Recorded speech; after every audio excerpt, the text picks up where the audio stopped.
जी हाँ दोस्तों, जो कि आरआरबी मिनिस्ट्रियल एंड आइसोलेटेड का एग्ज़ाम हो रहा है। जी हाँ दोस्तों, तो उसमें किस प्रकार के आज क्वेश्चन पूछे गए थे, हम डायरेक्ट एक कैंडिडेट से बात करके उनसे पूछे, क्योंकि हम पहले से मालूम था कि उसका आज ही परीक्षा है। जी हाँ दोस्तों, तो इसलिए उसका नंबर भी था, तो फ़ोन किया तो वो बताया कि सर ये आया था। तो एक्सपेक्टेड क्वेश्चन बताया, कहा कि मतलब कन्फर्म तो नहीं, लेकिन इसी प्रकार क्वेश्चन आया था।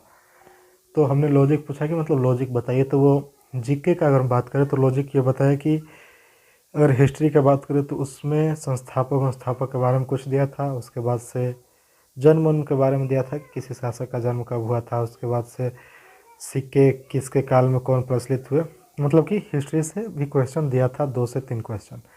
उसके बाद से नदी पहाड़ झील से क्वेश्चन दिया था, यानी कि भूगोल से। ठीक है, इससे भी क्वेश्चन दिया था। उसके बाद से अगर बात करें तो साइंस में दोस्तों वो बता रहा था कि ज़्यादातर बायोलॉजी के क्वेश्चन थे।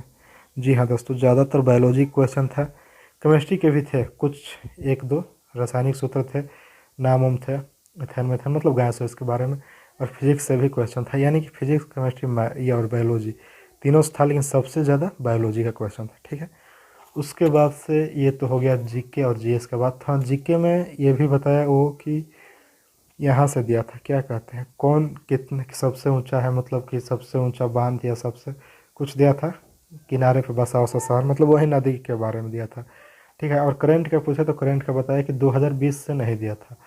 जो भी दुआ दिया था वो 1 साल पहले का दिया था, खेलों से संबंधित, भारत रत्न से संबंधित। और उसके बाद से एक क्वेश्चन दिया था कि वर्तमान में कौन क्या है, इसका पूछा था। ठीक है, तो यानी कि करेंट अफेयर्स के भी क्वेश्चन जो दे रहे हैं कि वर्तमान में कौन क्या है, ये आप लोग को याद करके ज़रूर जाना है।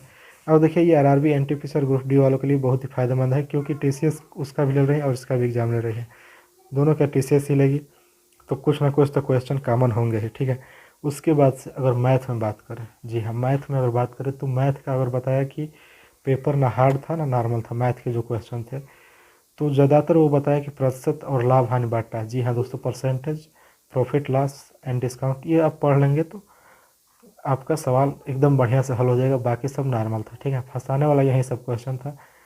ऐसे काम समय तो देखिए 4 से 5 पाठ आप पढ़ के जाइए। काम समय, मिश्रण, परसेंटेज, प्रॉफिट लॉस, संख्या पद्धति। ठीक है, उसके बाद से आप हल कर लेंगे। उसके बाद से अगर रीजनिंग की बात करें तो रीजनिंग में सीटिंग अरेंजमेंट, जी हाँ दोस्तों, उसके बाद से कथन एवं पूर्ण धारणाएँ, ये सब का, और नॉन वर्बल का रीजनिंग ज़रूर पढ़ के जाना है।